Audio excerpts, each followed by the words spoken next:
like I said, sometimes technology is a pain in the tuchus. Jerry, Okay. And Bobby, I'm going to ask you to mute when I get started. So absolutely, hopefully we get this all straightened out and we can start all over again. absolutely. You're probably the only one on earth that could understand me anyway. All right. Well, looks like, do I have the stream back up now? Let me go look on Facebook again. Yep, It looks like I've got there we go. And I'm showing viewers. Yay. I apologize everybody for being late. We're having technical difficulties. I use a restreaming service to broadcast to multiple locations. And let's just say I've had a hard time so far. I've been working on this since 6:30 my time. So I've been 40 minutes just trying to get the live stream up and working. And I think we've finally got it. So thank you for your patience. Thank you for all the work. And it would be great. I'm going to ask you to do something for me if you can. Share this information. I look at the numbers and I've got some shares and I'm happy with what I got, but I think we've got a lot of really good information and I would love to see that information shared farther and wider. So please, head to the website, constitutionstudy.com. I did have something interesting happen earlier this week. My Monday video got flagged. Now I'm trying to figure out why it got flagged because Facebook just doesn't want to tell me, and I'm disputing the flagging. But if you want to not worry about Facebook or Google or YouTube or Twitter or anybody blocking me, or go to the website, constitutionstudy.com. I don't have the live stream working yet.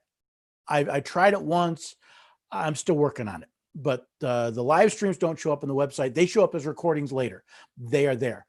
But I'm trying to get the live stream software to work on my website so that you two can watch from there and we can avoid dealing with some of these people. I appreciate all the support I get. There's sometimes I'm here.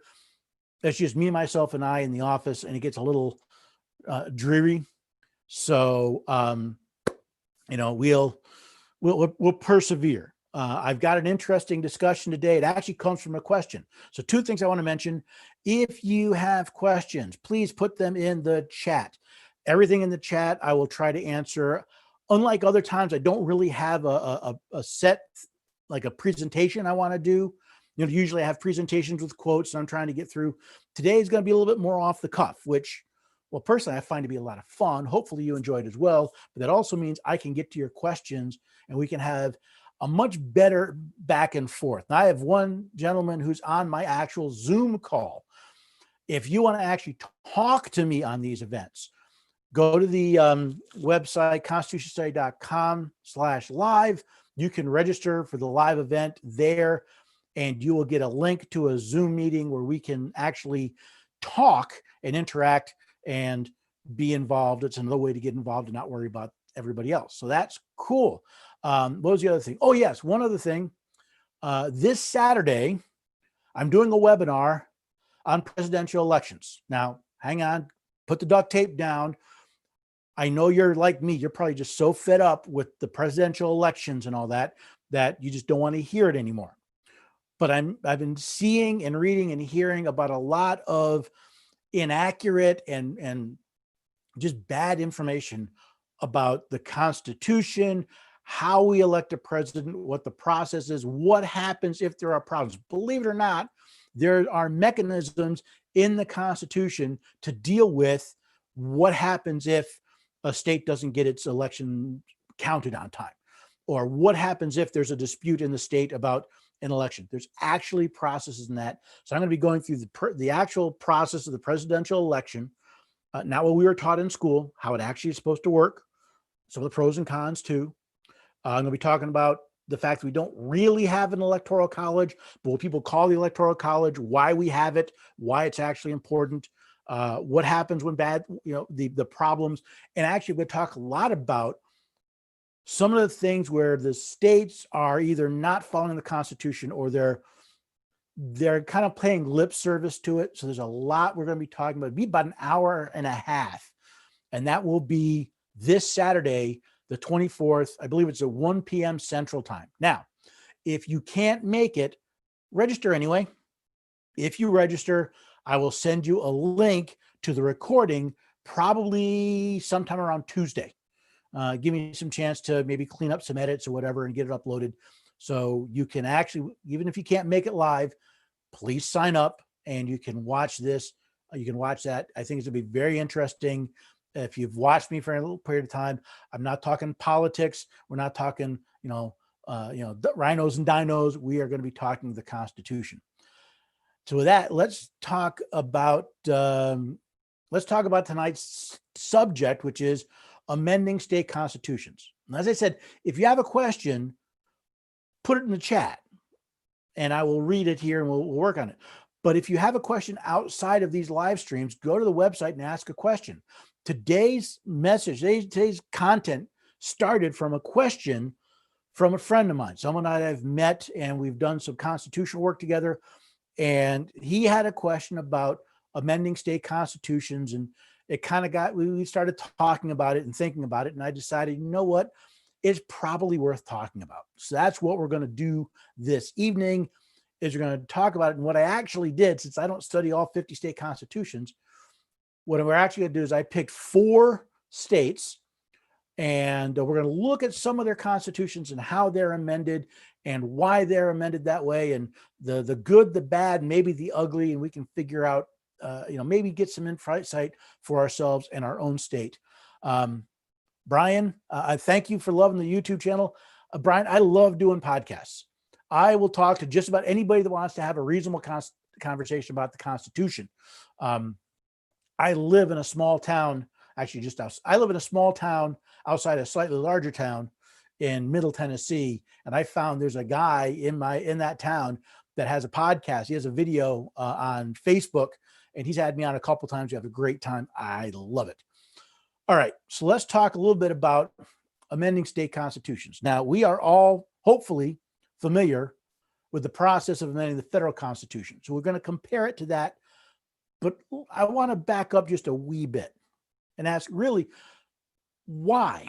I mean, what's the purpose of amending constitutions? I mean, it seems rather obvious, but yes, the point is, it's in order to change the Constitution. We have people who say, oh, it's a living, breathing document, and well, yes and no. It's living and breathing in the fact that it can be changed, but it's not living and breathing in the way most people use it today, meaning it's whatever 5 of the 9 justices on the Supreme Court says it means. So the purpose of amending the Constitution is to change the Constitution, because constitutions are not simply law. Justice Marshall from the Marbury versus Madison court opinion wrote, certainly all those who have framed written constitutions contemplate them as forming the fundamental and paramount law of the nation. A constitution is a fundamental law. It forms the government. Right? No, it doesn't say, it's not just, it's the law. It's the forming of a government. It is the paramount law. It's special. Now, the Articles of Confederation, those of you remember a little bit of history, right? We had the Declaration of Independence. Then we had the Articles of Confederation, and they did not have an amendment process. There was no way to change legally the Articles of Confederation. So when they found that there were problems, they got back together and said, we're stuck. Now, a lot of people will say, well, it was illegal when they wrote the Constitution. I've heard all that. The brass tacks are, there was no way to amend the Articles of Confederation. That's why we wrote a new Constitution, and why they wrote it with an Article 5 that allows us to change the Constitution. But notice, it's not just to allow us to change the Constitution. It controls how we change the Constitution. It didn't dawn on me at first until I was pondering this. It's just as important to understand how we change the Constitution as it is to know that we can and how we have changed it. And we'll talk a little bit as we compare the US Constitution to several of these state constitutions. But it's things like, well, who's actually allowed to propose amendments? We're going to think about that. What's the importance about the different ways that amendments are proposed? But more importantly, how, who is allowed to propose, who's allowed to suggest a change to this fundamental document? And I'm using the US Constitution as kind of our starting point, but we're going to look at 4 of the state constitutions. So it's literally how your state government was formed, the powers your state government has been delegated, what they can and cannot do, who decides to propose what changes can be made. Of course, then you have, well, who actually approves the amendments? How is it ratified? Who is allowed to participate in the changing of this fundamental document? If you follow sports now, I used to follow football. I don't really much anymore. My big thing's been auto. All my life, I've followed auto racing, and you've got certain core rules that are always there, and then you have certain things they change from year to year. That change, some of the specifications for the cars or how they're going to handle yellow flags. How that goes about is important. And if you're talking about a fundamental government function, how you change that, who gets to approve those changes, it becomes very important. And there's one other thing that kind of catches my attention: the idea of amendments versus revisions. Now, back when I lived in upstate New York, I tried with minimal success to read the New York State Constitution. I say with minimal success for 2 reasons. One is it was written in legalese. This was lawyers writing it, and it was horrible to read.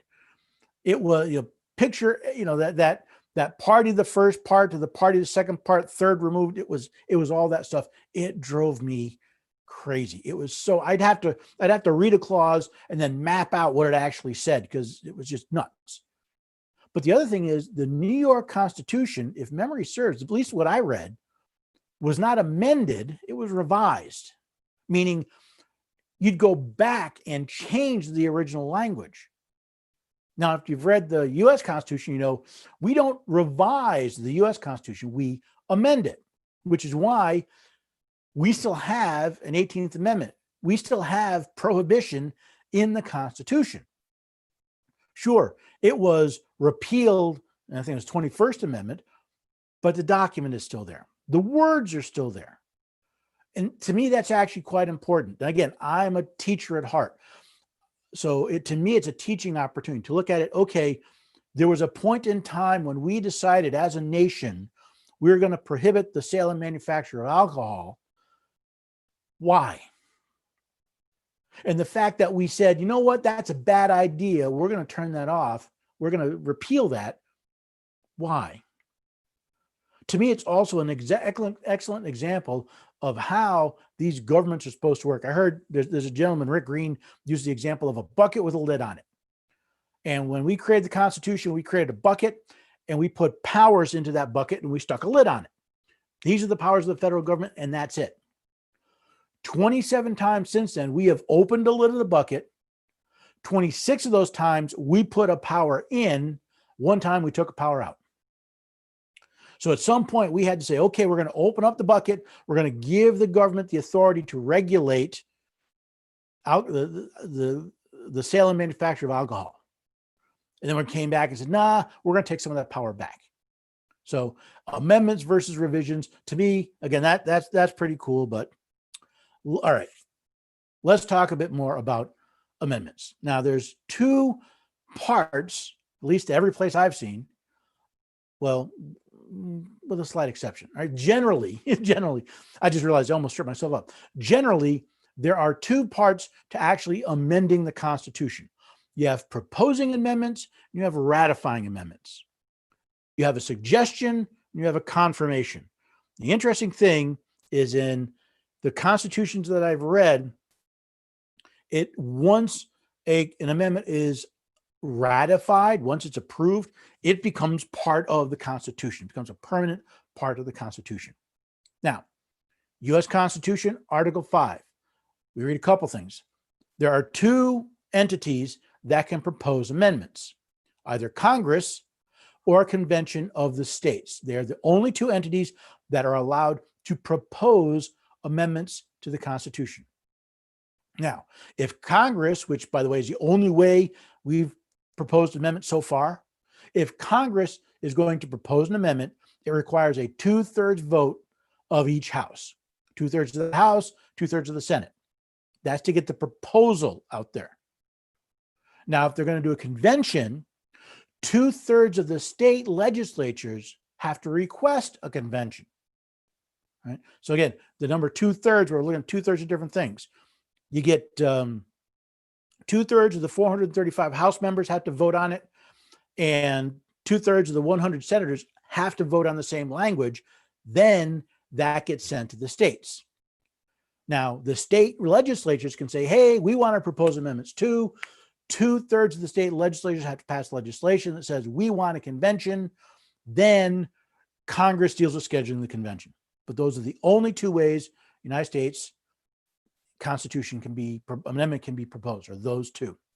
Now, the first of the states that I looked at is my current home state, Tennessee. Hey, I'm a volunteer. I figured this is a good place to start. And in the Tennessee Constitution, it's Article 11 that controls amending the Constitution. Now, I'm not going to quote all this stuff. I didn't create a bunch of quotes because I thought it'd be boring. But here's what it says. The legislature can propose amendments. So we have our legislature, the General Assembly, by a simple majority of each house. Right? So a majority of the General Assembly, a majority of the Senate. If they both vote on the language, then there's an amendment to the Constitution proposed. But they make it a little trickier because it has to be a simple majority of each house, but in 2 consecutive General Assemblies. All right, so like every 2 years, we elect a new General Assembly, just like every 2 years we elect a new House and Congress. So it's not just we have to convince these guys. You have to get it passed in this General Assembly and in the next. It has to be exactly the same language. It's basically they come in and there are rules about it being read and all that. But basically, someone proposes an amendment. It gets voted on by the House. It gets voted on by the General Assembly. It gets voted on by the Senate. They then hold it till next year. It gets read to the new General Assembly. It gets voted on. It gets voted on the Senate. Once it's done twice, voila. Now we have a proposed amendment to the state constitution.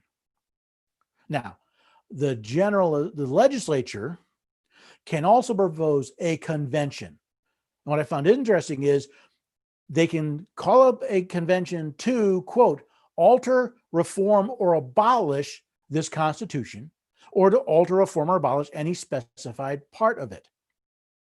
That's Section 3, Clause 2, if you're interested. Now, I found this interesting. See, when you read the state constitutions, every state constitution I've looked at so far has language along the lines of all power is inherent in the people. We hold the power. We delegate some of that power to our state government when we created the Constitution, which created the government. And what I find interesting here is it reminded me that a convention, now granted the legislature calls it a convention, but the purpose is to alter, reform, or abolish the Constitution or a part of the Constitution. Why do I find that thing? Well, remember, alter, reform, or abolish. The people of the state of Tennessee have the legal authority to wipe out its government and constitute a new one because we have the ability to abolish our current Constitution. And to me, that just caught as another reminder that it is we, the people. Josh is asking, can we, the people, propose an amendment? Not to the U.S. Constitution. We, the people, there is no mechanism for the people to amend the U.S. Constitution. And I believe there's very good reason for that. And we're going to talk a little bit more as we get into some of the other states and how they go about it. But at the federal level, the U.S. Constitution, remember, the people of the United States are not parties to the U.S. Constitution. The states are the parties. The people created the states, and the states created the United States. think of it this way, right? Google's been in the news a lot lately. There's a lawsuit being filed against them. The owners of Google, the people that own the stock of what's called Alphabet, they create a company called Alphabet. That company has another company called Google. That's kind of the way it works, right? We don't directly, we are not direct parties to the Constitution of the United States. We are direct parties to the Constitution of our state, and our state governments are parties to the Constitution of the federal government, the Constitution of the United States. So that's a good question, Josh. It's interesting. We're going to see some more as we get, because actually it's a very nice thing on my list. Within the state of Tennessee, there is no option for the people to directly propose an amendment. So just like the U.S. Constitution, the people can't say, hey, we want an amendment. We have to go through our representatives, the people we hire to represent us, the people we hire to execute our power in our name. We have to tell them, no, we need you to either propose an amendment or to call a convention so that we can propose amendments. That's the only way in the state of Tennessee the people can actually propose amendments, is through a convention. And even that's not direct, because you're going to elect representatives to go to the convention, right? Hopefully that's clear as mud. Now, the next state I looked at was California. Now, Tennessee is a fairly Republican state, so I wanted a heavily Democratic state. I wanted the juxtaposition.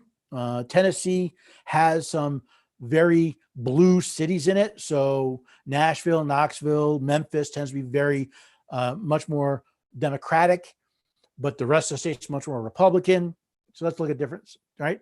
But I also picked California for another reason.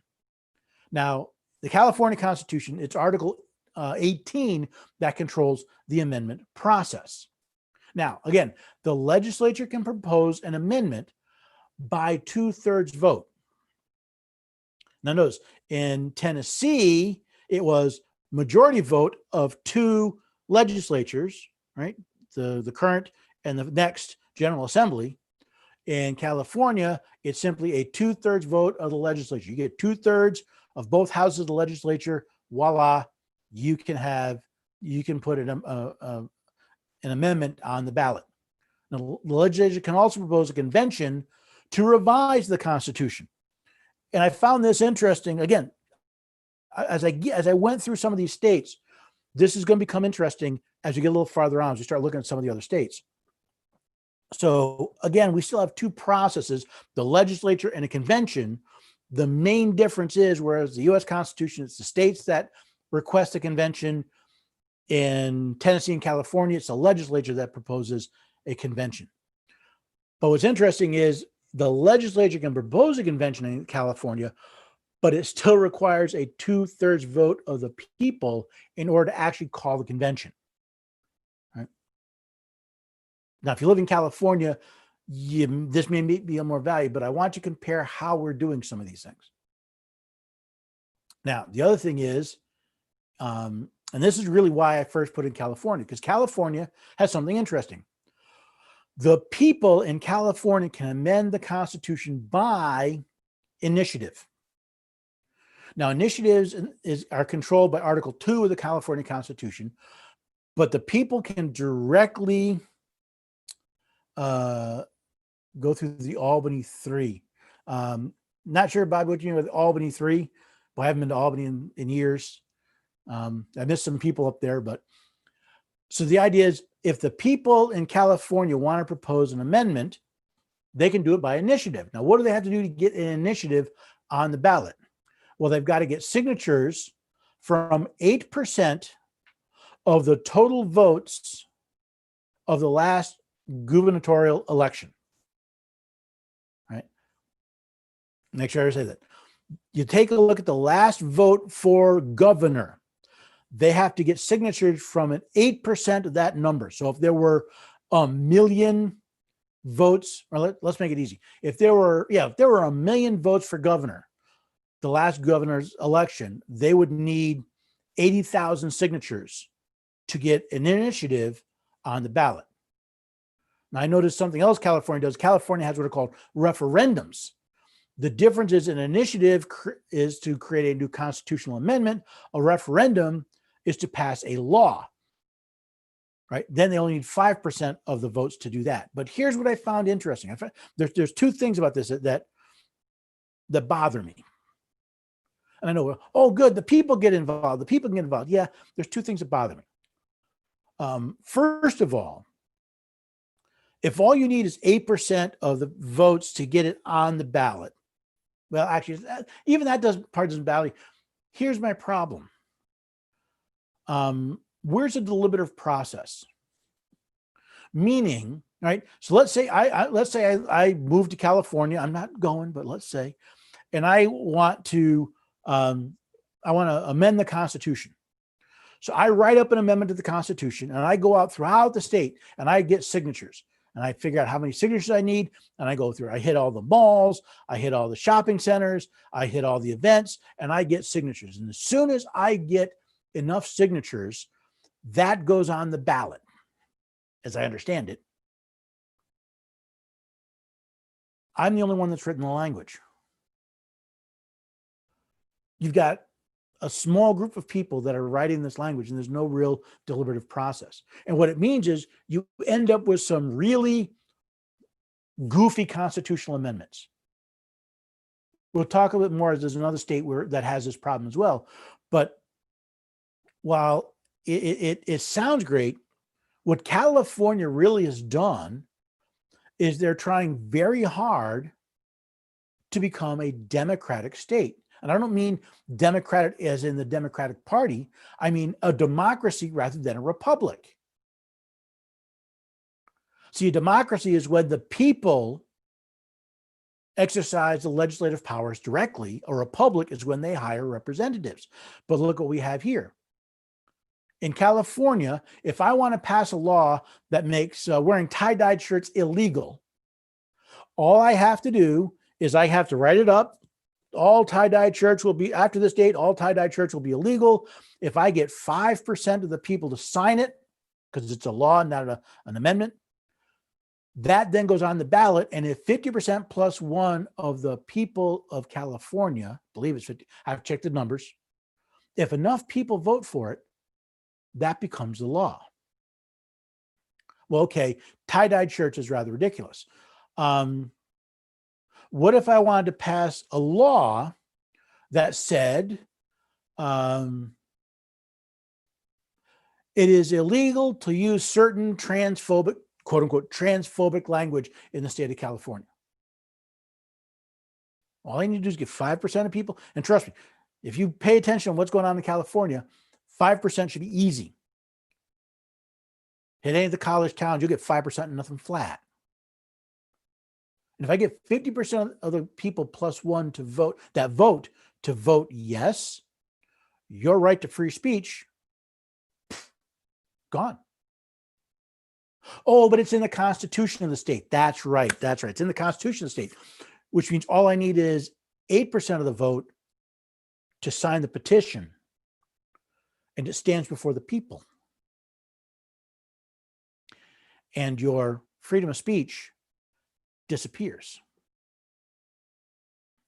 Now, if you're looking for the U.S. Constitution to protect you, we've got our First Amendment. Remember, the First Amendment starts out with Congress shall make no law. Congress didn't make this law. The people of the state of California did.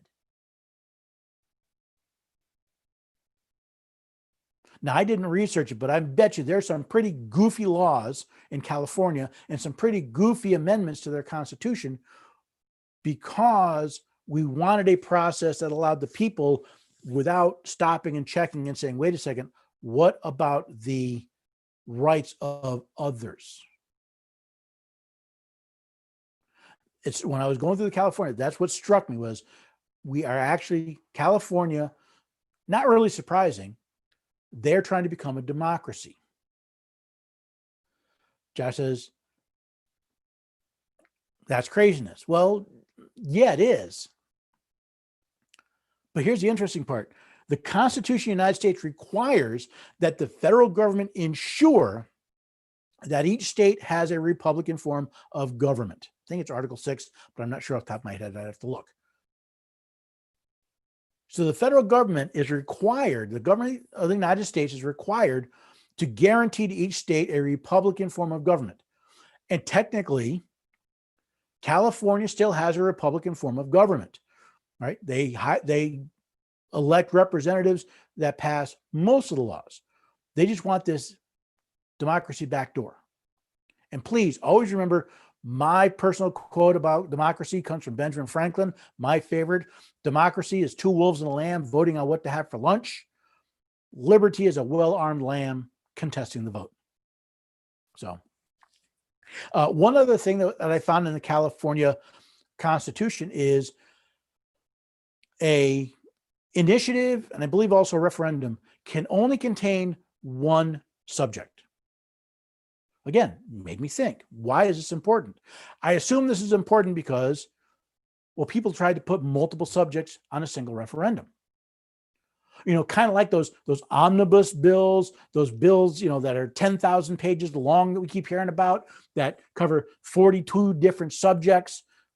They don't want that. And I think for very good reason. So if I think California becoming a democracy is a bad idea, at least limiting them to one subject per initiative is a good idea. That way, you can't say, well, I want everybody to have $15 an hour. We're going to make it a constitutional amendment that everybody gets paid at least $15 an hour. And then in the back of that say, yeah, but you're not allowed to speak about these things. Here's a whole list of topics you are no longer allowed to talk about in public. But I see everybody voted for it because it was the $15 minimum wage. They didn't talk about the other things that were done in the back. So I think that's a good idea as well. But hopefully you're starting to see different states have, and this is a good thing, right? All the states are different. We have different people, different histories, different backgrounds. I don't mind them being different. Let's learn from these. I learned that if somebody comes and tries to pass an amendment to the Tennessee Constitution to allow the people to directly pass amendments, because notice California is the only state so far of the two we've looked at where you can have an amendment to the Constitution that was never reviewed by the government. It wasn't proposed by the government. The government was completely uninvolved other than the fact that it happened during an election. Okay, next on my list, Florida. Why did I pick Florida? Well, I picked Florida for two reasons. One, my father and my stepmother and my sister live there. So I thought I'd like to know a little bit of what's going on down there. They also have they have an initiative process similar to California. Now in Florida, it's actually Article 11 of the Florida Constitution that controls amendments. Now, legislatures can propose an amendment, but this requires 3/5 vote of each house. So we've had half, we've had 2/3, now we've got 3/5. Right? So we see a higher bar, right? It's not simply one state, it's simply a majority, Tennessee, but the rest it's like, no, we need more. It's simply a majority in Tennessee, but you have to do it over two assemblies. California, Florida, we need 2/3, 3/5. We need a super majority. But Florida has something else that's interesting. See, every 20 years, there's a revision commission. So every 20 years, they have to call a group of people that lists out, it's the attorney general and this person, that person, the offices. And they go through and they look at what needs to be revised in the Constitution. Now, part of you thinks that's probably not a half bad idea. I look at that, but then again, I look at, to me, the bigger question is who is on the revision commission? Who is looking at this and saying, that's not such a good idea? Because I guarantee you, if we had a revision commission for the U.S. Constitution, they'd be out to get the Second Amendment every time it met. It would just happen. They'd want to put limits on the First Amendment. They'd want to expand the general welfare clause. Right? So having it reviewed every 20 years is not a bad idea, but you got to make sure that the people that are reviewing it are in offices that are really they know what they're doing, right? They understand that the Constitution is forming a government and it's there to protect the rights of the people, not to promote a political agenda, which is why I really don't trust putting it in the hands of politicians. Now in Florida, the people, the people can propose a convention. Right? The people can propose a convention. Now it requires a petition be signed, and this one gets a little tricky, by 15% of the voters from the last of the 15% of the voters of half the congressional. Let me try that again. 15% in half of the congressional districts and 15% of the total statewide of the last vote. So let me stop it. I don't know how many congressional districts that Florida has. Let's say it's 10, just to make my life easy. And let's say in each of those 10 districts, there's 100,000 people. That means I need to get 15% of 100,000 people in which by the way is 15,000 people, in at least 5 of those 10 districts. All right. Now, because I did it evenly, the numbers all work out. But let's say, I've got 200,000 here and 50,000 there and 25,000 there. And that number also has to be at least 15% of the entire state. So it's a little convoluted, but we're still dealing with the same process. The main difference is you care about the congressional districts. And again, this is not a half bad idea because it makes sure that the interest is more than just the big cities, right? You're not just going to go to Tampa. You can go to Tampa and Miami and Orlando and get signatures of 15% of the entire state. But that doesn't represent 15%. That doesn't represent half of the congressional districts. You're going to have to go to other parts of the state. It's kind of like, again, the idea of using electors. The president can't simply campaign in New York, Los Angeles, Miami, Chicago, and win the presidency. They've got to go through multiple states. It's the idea of spreading that interest out. So that's actually a pretty decent idea. Right? Now, so that's to call a convention. If you want to call a convention in the state of Florida, you need 15% of half the districts and 50% of the entire state in order to call a convention to propose amendments. They then need a majority vote of the people to actually call the convention. All right. So you want to call a convention in Florida, you've taken half the districts, you got 15% of the signatures of the people, the count from the last vote in half of the district. It's 15% statewide. Now you can take that proposal and put it before the people at the next election. If a majority of the people approve, then you get your state constitutional convention. Okay. I know there is a method to my madness. Now, Florida also allows people to propose amendments. Again, signed by 8% of half the congressional districts and statewide. Right? So it's the same process, but only 8% instead of 15%. But here's the interesting thing. A state initiative cannot limit the power of the government to raise revenue. So you cannot have an initiative in the state of Florida to amend the Constitution to limit the state to collecting to a cost of living increase of no more than 2% per year. Right? You cannot do that. That can only be done through a convention. And again, to me, this looked like a little sneaky there, right? Yeah, all right, we'll let you propose amendments, but you cannot limit the power to tax, the power to raise revenue. The only way to do that within the state of Florida is to go through a convention.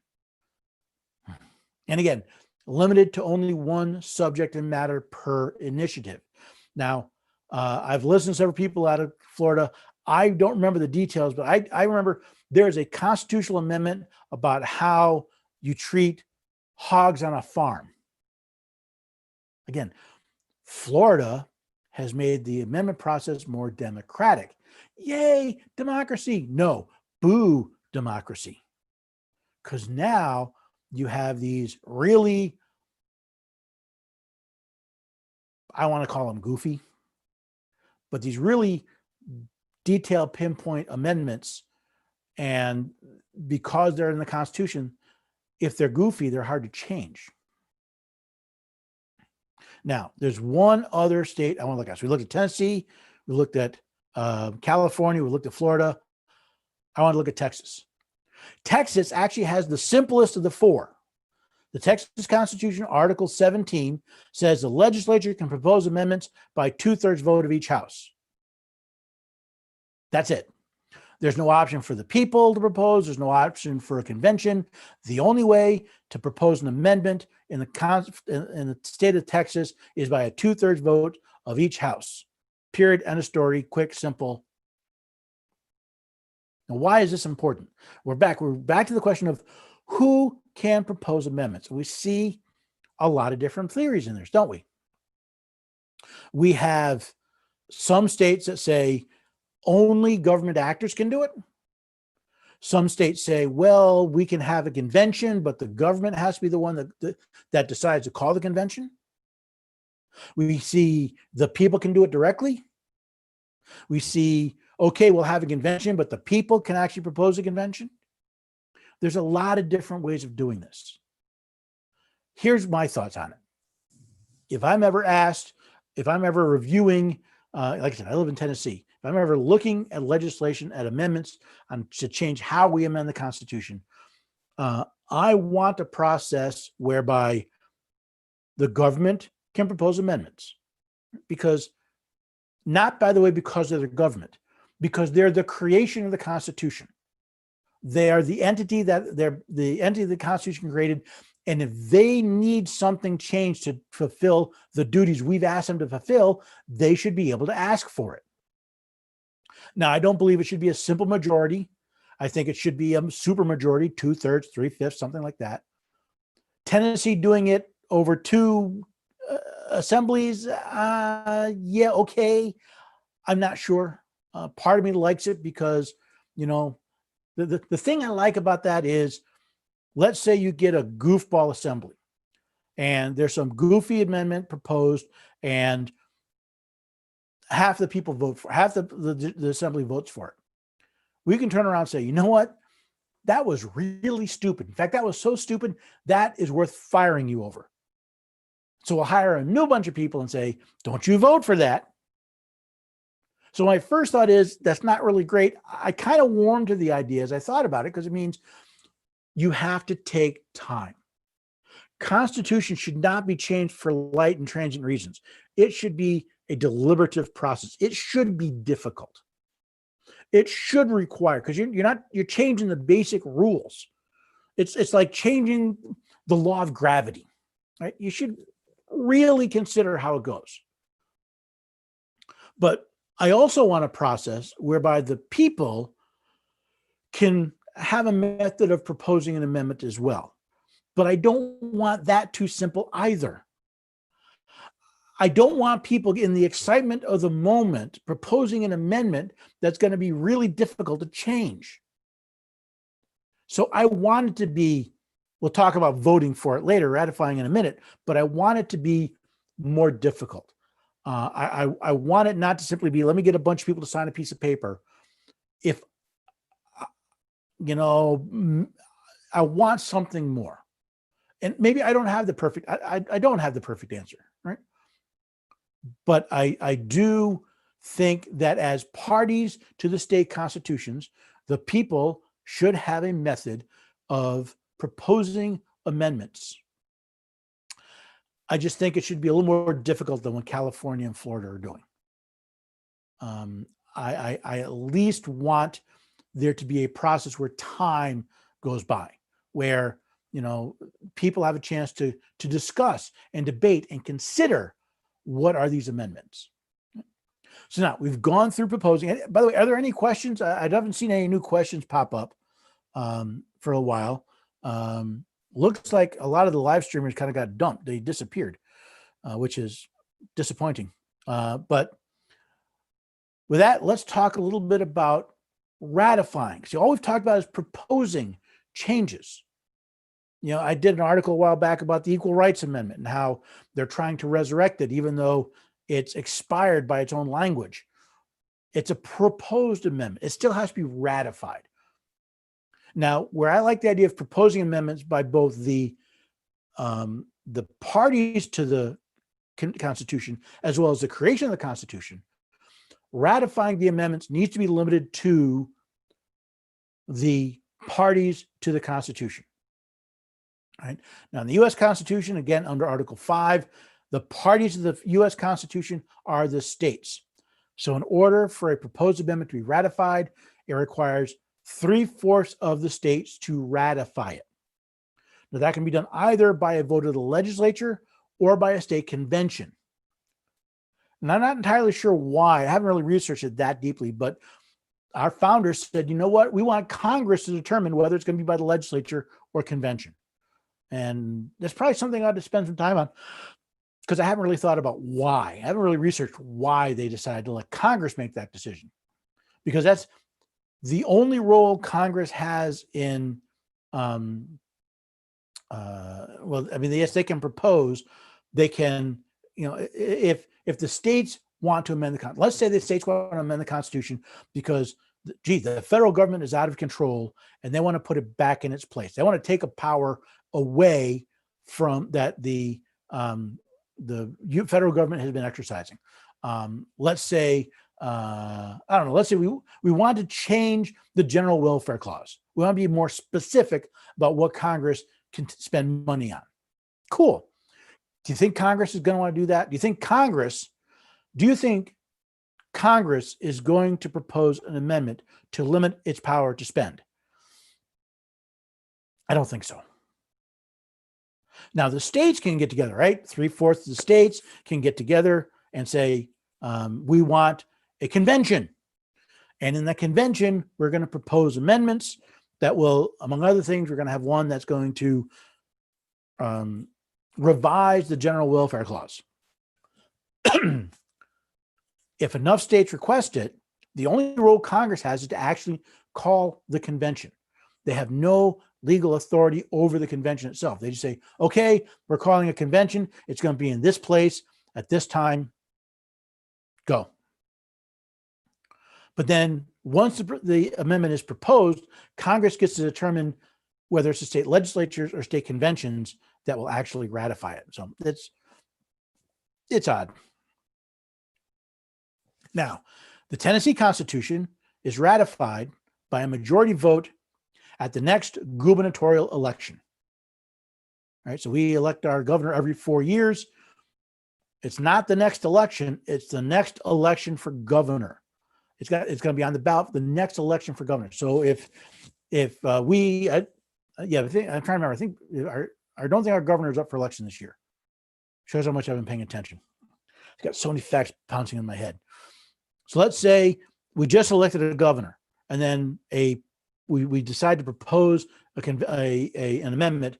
It's not the next election. It's the next time the governor is up for election. So you're only going to be able to approve amendments, to ratify amendments every 4 years in the state of Tennessee. Now, the state of California, it's a simple majority vote of the people, which again is where I think California gets to themselves in trouble, right? Because I can whip people up and get them all excited about an initiative and get them to vote, and 50% plus one vote for it. Voila. It's in the Constitution, people. Now, Florida is interesting. Florida, it requires 60% vote of the people at the next general election 90 days after the proposed amendment is submitted. In other words, there's got to be a 90-day window between the time the amendment is published, is submitted, and the election. So if someone were to go, if someone finally got it, they finally said, yes, here's an amendment for the state of Florida, and they did it today, it would not be voted on this year because there's got to be a 90-day window. Why? Well, my guess is so that people can read it and decide for themselves. I kind of like that idea. Florida, I like what you're doing here, right? You got 60% vote. It's a super majority. I'd like to see it a little bit higher, but you've got to have 90 days for the people to look at it. And then last but not least, Texas. Texas, it's a majority vote at the next election, but there has to be 50 days, minimum 50 days notice. They have to publish the amendment between 50 and 60 days before the vote, before the election, so that, again, the people can read it. So here are my thoughts about ratification. Ratification is only a function of the parties to the Constitution. Right? So in a state constitution, the people of the state are the parties to the Constitution. Therefore, they're the only ones that should ever be allowed to approve an amendment. Now, there was this person I was talking to that there was some proposal to give the legislature the ability to approve an amendment. No, that to me is a non-starter. Ain't no way, ain't no how. You are a creation. You don't get to set your own rules, right? That'd be like saying, and again, I live in Tennessee, right? It'd be like saying the Tennessee Titans, they get to write the rules when they play football in Nissan Stadium. They get to write no, it doesn't work that way. The rules have to be set by the parties to the Constitution.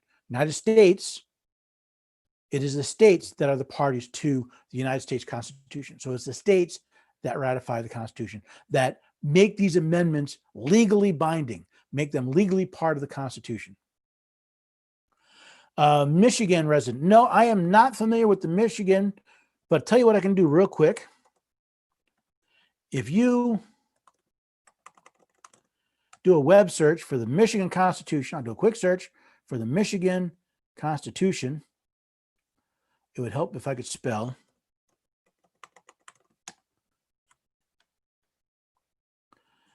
And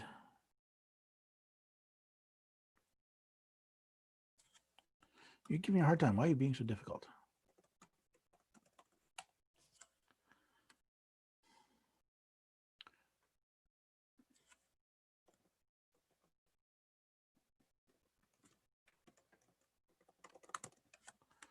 Michigan Constitution.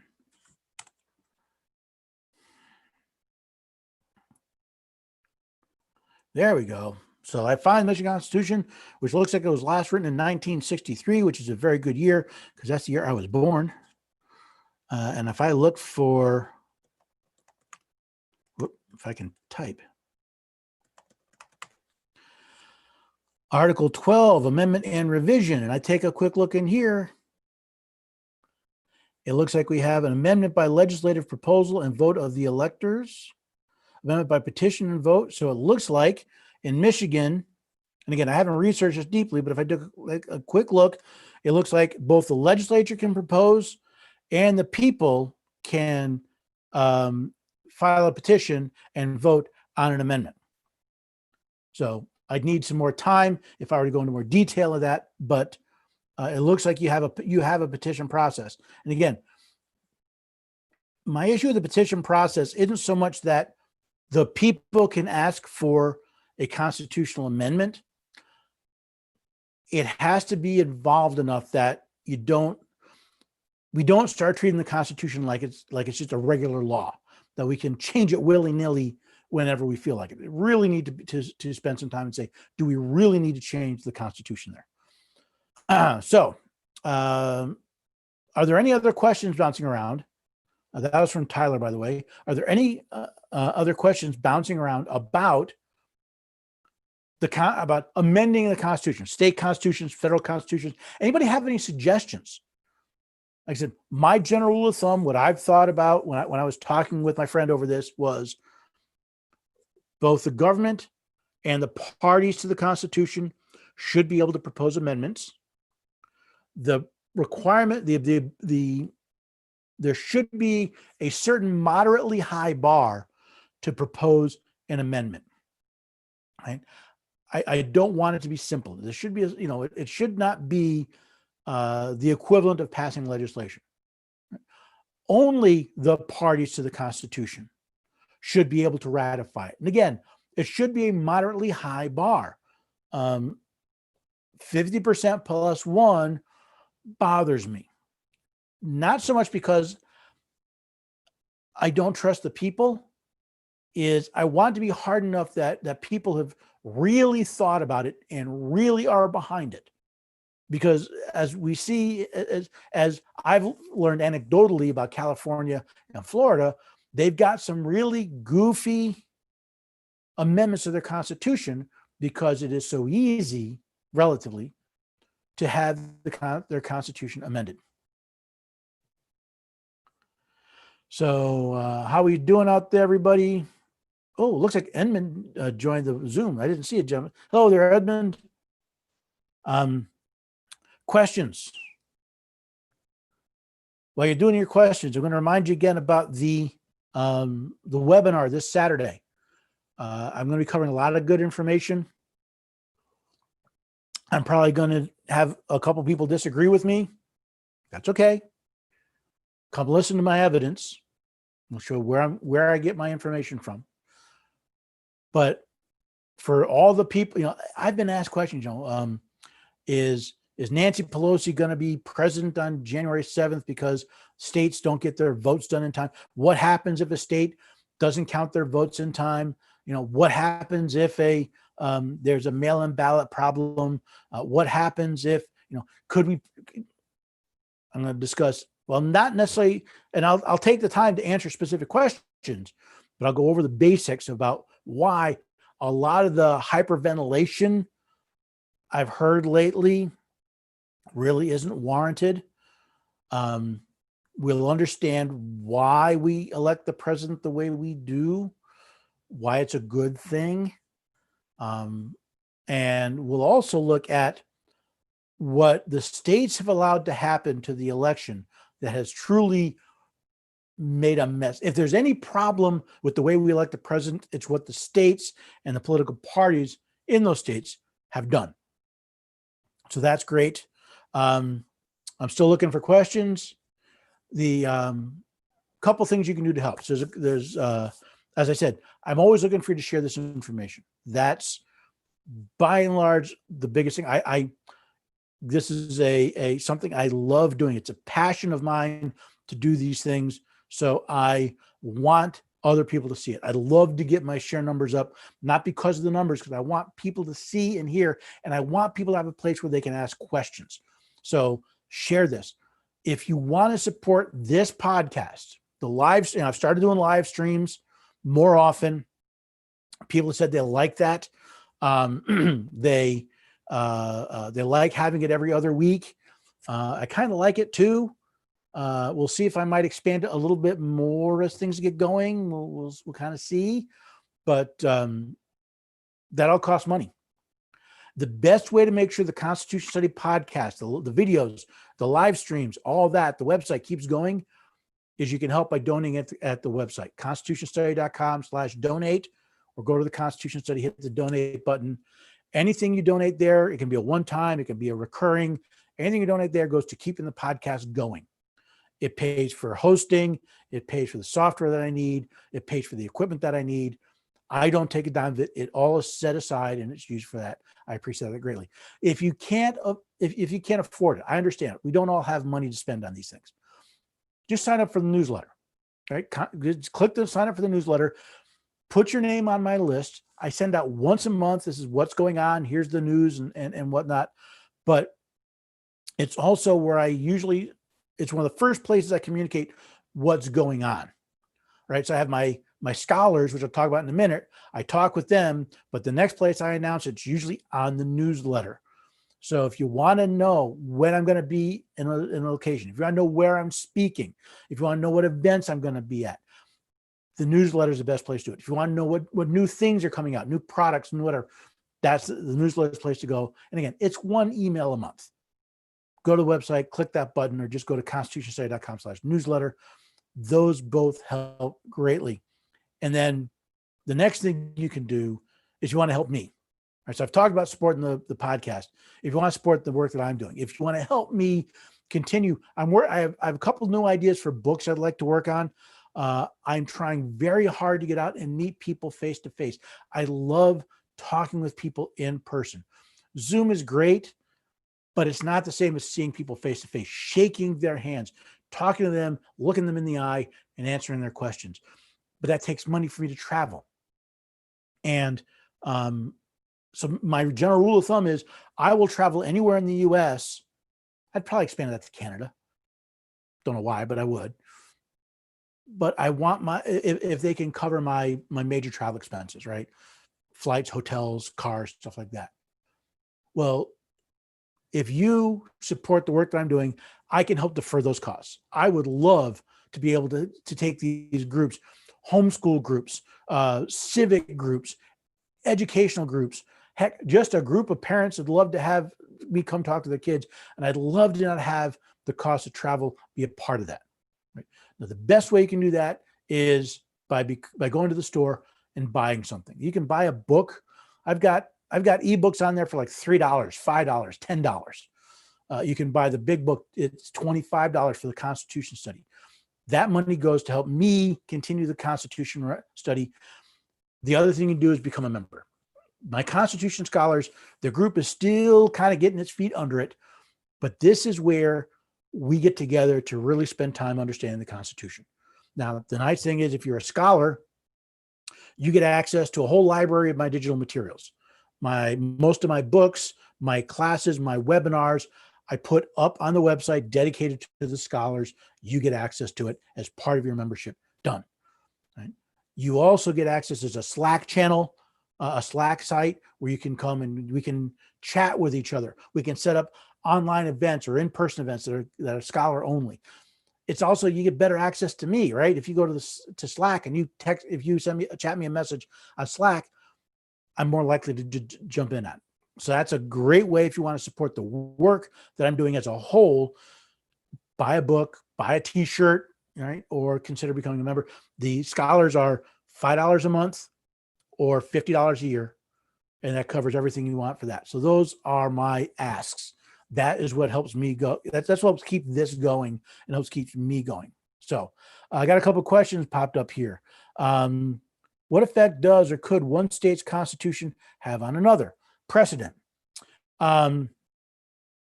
Legally, one state's constitution has absolutely no effect on any other state. Precedent is a judicial term, not a constitutional term. Right. So just one state does things one way doesn't mean all the states have to do it the same way. The closest thing you have to that is the full faith and credit clause. So let's say you passed let's say Tyler, I don't know, you're in Michigan, Tyler. So let's say Michigan decides they're going to issue driver's licenses to illegal. They pass a constitutional amendment that says we're going to issue driver's licenses to illegal immigrants. The only effect that has in other states is other states are required to recognize that that's a license. Yep, that's a Michigan license. What do I do with it? That's not there, right? So, and again, it's a good thing. Part of the beauty of a union of states is recognizing the people in New York. I'm going to use me as an example, right? The people in New York are different than the people in Tennessee. I don't know if you notice this, but they are. And if New York wants to do things a certain way, that's fine. I really didn't like the way New York, the residents of New York, the citizens of New York were running their state. So I went somewhere else. I went to Tennessee. Why did I pick Tennessee? Because I went to a website that rated freedom in the 50 states, and Tennessee was third, but it was warmer than the other two states. I believe the other two states were North and South Dakota. And I'd lived in the Northeast all my life. I'd had enough of winter. That's why I ended up in Tennessee.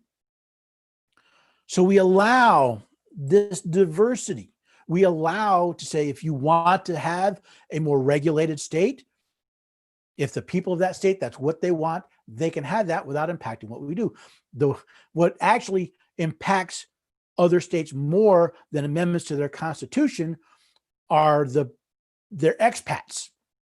So there's a really big problem right now where you have California residents that are leaving California and dragging California with them. Meaning they hate what's going on in California. So they leave California, they're moving to Arizona, Texas, Utah, and then they vote in the exact same things they just left. Now, I saw this again when I lived in upstate New York. We had people from New York City that would move to upstate because they wanted to get out of the city. They wanted to live in a nice, quiet, peaceful farming community. And then they would try to change that community to be more like the city. It's not the constitutions that change it. It's the people when they move that change it. So let's see. What should happen if a state constitution is in conflict with the Constitution? By the Constitution, I believe you mean the Constitution of the United States of America. Two things you need to know. The short answer is the Constitution of the United States is superior to the state constitution. Article 6, Clause 2 says the Constitution of the United States, laws of the United States made pursuant to the Constitution, treaties made under the power of the Constitution are the supreme law of the land. No law or state of a regardless of any law or state law or state constitution. But here's the problem, and this is a problem I see a lot. We've got this theory called dual sovereign. And the classic example, I'm going to give you a perfect example. And I'm going to pick on firearms because I love guns. Most states have a law that said if you were convicted of a felony, it is a crime for you to possess a firearm. Now, different states have different rules about when you can get that right back. But in general, if you've been convicted of a felony, most state laws say it is illegal for you to be in possession of a firearm. By the way, there's also a federal law that says it is illegal for a convicted felon to be in possession of a firearm. Now, this is allowed because of this concept of dual sovereignty. The problem is we don't legally have dual sovereignty. The 10th Amendment says any power not specifically delegated to the United States by the Constitution, nor prohibited by the Constitution to the states, remains with the states, respectively, or to the people. So if I have, here's some of my books. Here are all the powers that exist. Right? I've got the power to tax. I've got the power to declare war. I've got the power to regulate healthcare. I got it all in here. Now, the states, when we created the states, we gave them all these powers. The states then said, we're going to create a United States, a union, and we're going to give them some of those powers. We'll give them some more of these powers. You notice what you don't see? With the exception of taxation, I can't think of much else. I'm sure there is, but I can't think of it off the top of my head. There are no powers that are legally possessed by both the state and the federal government. When the states gave the power to declare war, to fund the militia, to coin money, to maintain post offices, that is no longer a state function, that is a federal function. It is no longer within the jurisdiction of the state. That said, since the states did not give up the power to regulate commerce within the state, to deal with public health, to deal with transportation laws within the state, they rest only with the state. The federal government has no legitimate authority. Now, here's where we get into the problem. The states have allowed the federal government to encroach on their power. I just recorded a video, will be going up Monday, talking about Heller. Sorry, not Heller. No, I'm thinking of something else. I'm sorry, getting all my stuff. I just recorded a video where I talk about where the states have allowed the federal government to take their power. They've allowed the federal government to come in and take their rights. And we, the people of the states, really need to stand up and tell, actually, it's what I just recorded for Obergefell. We, the citizens of the states, need to remind our employees in our state governments that we have given them power and rights. They have the right to exercise certain powers. It is their job to defend those rights from federal encroachment. They haven't been doing it. We need to stand up and force our state governments to begin protecting their rights. You go back to, this really started in big time in 1913 with the 16th and 17th Amendments, but it keeps getting worse. So again, with the exception of the power to tax, and I cannot think of much else, there really isn't a place where the state and federal constitutions overlap where they can be in conflict.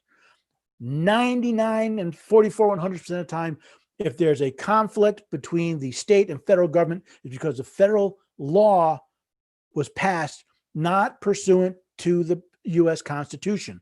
And if a law is passed repugnant to the Constitution, it is void. I've been saying this now for 2 years, and I'm going to keep pounding it in people's heads. A law repugnant to the Constitution that created that entity, the commission of that entity, is void. Alexander Hamilton in Federalist 78, Chief Justice Marshall in Marbury versus Madison, for those of you who love the Supreme Court, both agree that a law repugnant to the Constitution is void. So if you have a federal law that encroaches on state law, on state constitutions, in violation of the 10th Amendment, then that law is void. Now, we go around like the emperor who has no clothes and say, well, federal law is supreme. No, federal laws made pursuant to the Constitution are supreme. Now, there may be areas where we can disagree, especially like the general welfare clause. But in general, there are very, very, very few points when they legitimately could even possibly conflict. So, Tyler, I hope that answers your question. It is one of my hot buttons because it inverts the power structure. It says the federal government gets to tell the states what the states can do, when in actuality, the states tell the federal government what it can and cannot do. And they've stopped doing that. So any more questions before we call it a night here? It's about 23 after 8 my time. I said I'd go until about 8:30. I mean, I'll go longer if there are questions, but at the moment, it looks like we are just about done. So let me talk about wrapping up a little bit here. If somebody pops in a question, I'll give it an answer. I hope you're enjoying these things. The live streams, the videos, I hope you're finding them helpful. I hope you're finding them useful. For the most part, I really enjoy putting them together. My wife will tell you, usually Monday I sit down and I try to figure out what I'm going to write for the next week. And I do the research and I write the articles and I do all that stuff. And I enjoy it. And I've been doing it full time now for about 2 years. And I want to keep doing it. It's not easy, but I want to keep doing it. And part of it is you guys coming in and being part of it, right? It's whether it's just being here on a live stream or watching the videos or sharing or commenting. I try to answer all the comments. That helps keep me going. If you buy stuff, that helps keep the lights on and stuff, but this helps keep me engaged and I enjoy it. Tyler apparently just recently found the podcast. Tyler, I'm glad. I hope you enjoy it. I hope you enjoy it enough you spread the word. I kind of go through fits and peaks. I keep track of how many people download the podcast, how many people view the videos, how many people visit the Facebook page. But I want this information out. I think it's really worthwhile. And to me, the best way, I just got interviewed last week by a gentleman. His wife listened to the podcast. His wife found my podcast, listened to the podcast, liked it so much, she showed it to her. She pointed her husband to it. Her husband liked it so much, he came and interviewed me on his live podcast, his live stream.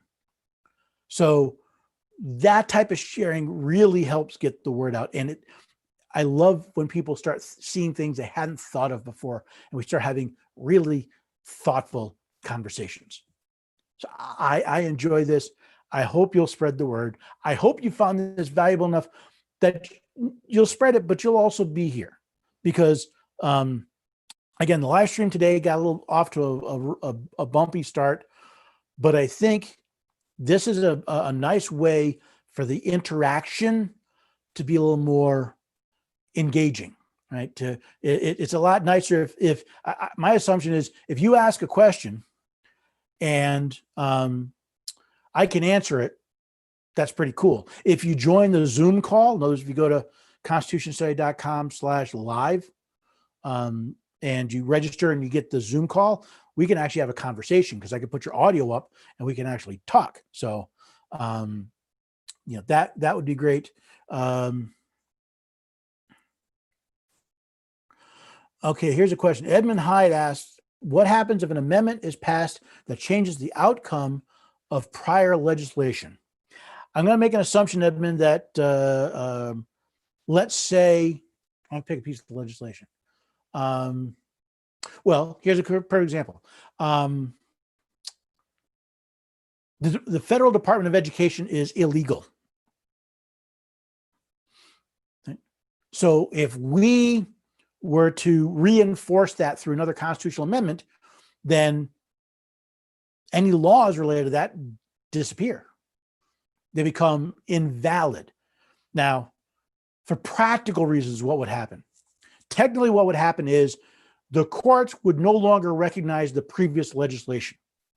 And again, this is for the U.S. Constitution or state constitution. In Tennessee, we have laws about carry permits. And I just went to a meeting. We were talking about self-defense laws, so it's on my mind. If we were to pass a constitutional amendment that changed the requirements for the carry permit, that law should no longer be applied in the state courts. Now, for practical purposes, what should happen is there should be a time frame to phase in any changes. But state constitutions supersede state law. A state law that is in violation of the Constitution is void. Practically, we need to have a way, we need to recognize the need to allow a transition time.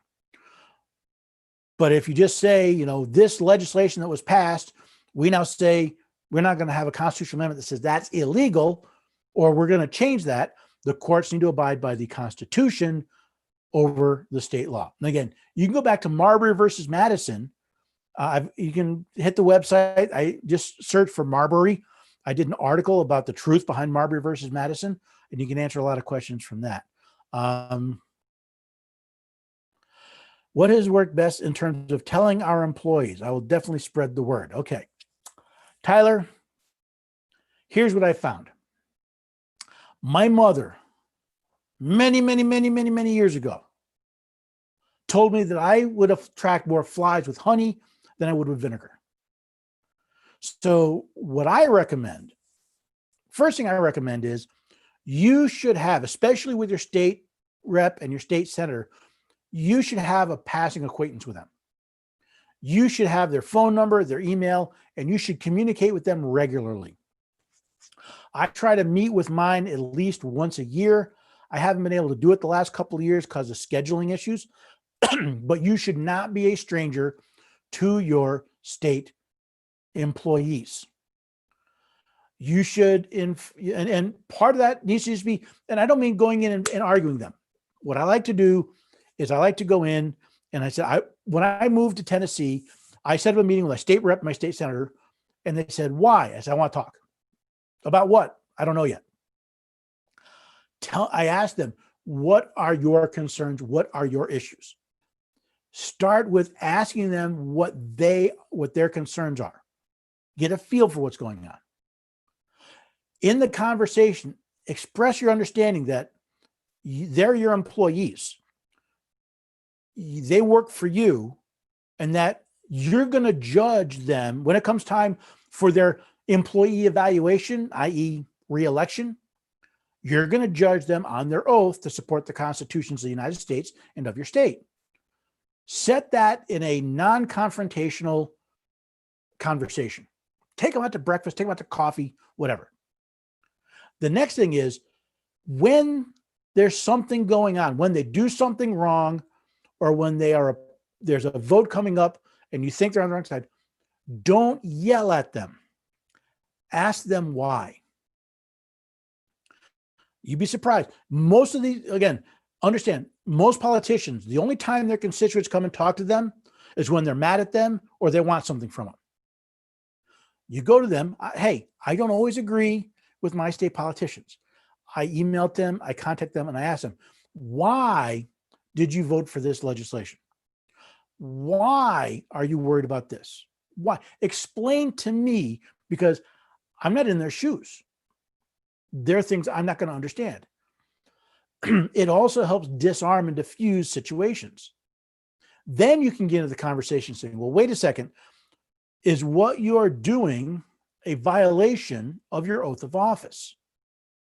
They're required by law in their oath to swear or affirm support for the Constitution of the United States. By the way, most state constitutions require them to swear to support both the Constitution of the United States and of their state. If you know the Constitution of the United States and you know the Constitution of your state, and you can point to them, wait a second, how is this supporting your oath to support the Constitution? Those difficult discussions become a lot easier when you've laid the groundwork. If you just walk in and start yelling and screaming, they don't hear you. You're just a number in a spreadsheet that says, yep, this person doesn't like it. If you begin to get a relationship with them, I'm not saying you have to become best buds, but if they recognize your email enough that they'll respond to it, if their office knows your name enough that when you call, you actually will get you'll get a chance to talk to them, then you can have those conversations. And I think the goal should not be to beat them up, but to educate them. And hey, it's not perfect, right? I've got my state rep, we're having a bit of an issue because I'm not getting contact, I'm not getting emails back, and I got to work on that. But I had a really great meeting. I don't know where you, let's see, Tyler, I'm not sure where you live, other than in Michigan somewhere. I had a meeting with my sheriff. Now, sheriff is another one of my employees. He is elected officially. He is the chief law enforcement officer of the county. Now, what's funny is I was at a county meeting and I saw him, and I never met him before. And I said, I've been meaning to call your office. I want to sit down and talk with you. He goes, why? And I explained a little bit about what I do. And he said, oh, you want to have a class? No, I want to talk to you. I want to hear what your concerns are. I want to explain to you what my concerns are. I want to make sure that we're on the same page so that if we need to get in contact over something serious, that's not our first engagement. He goes, okay. We sat down. We talked for about 45 minutes. We had a great talk. I became much more comfortable with him because there were two things that we agreed on that were great. One is I said, listen, my main concern is if I pick up the phone and dial 911, whatever deputy shows up, I want to make sure he or she understands their job is to protect my rights and that of my family and all the other individuals involved. They're not to be a state shill. They're not to be a federal shill. They're there to protect the rights of the citizens. He goes, that's right. That's absolutely. And he told me some great stories and it was great. Excuse me. The other thing I said to him is, listen, here are my skills. If you need help, what can I help you with? Right. So it's got to be a two-way street.